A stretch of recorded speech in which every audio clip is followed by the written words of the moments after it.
Viral di media sosial video seorang ibu menangis terseduh saat anak yang tak pulang selama 6 tahun akhirnya kembali. Pada video yang diunggah oleh akun Instagram @andreli_48, terlihat seorang perempuan parubaya tengah berdiri di depan warungnya.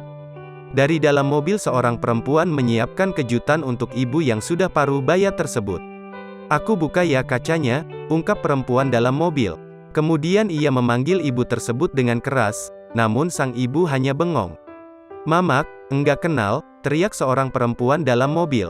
Hingga kemudian, ketika seorang pria turun dari mobil, ibu tersebut akhirnya sadar bahwa yang datang adalah putranya sendiri.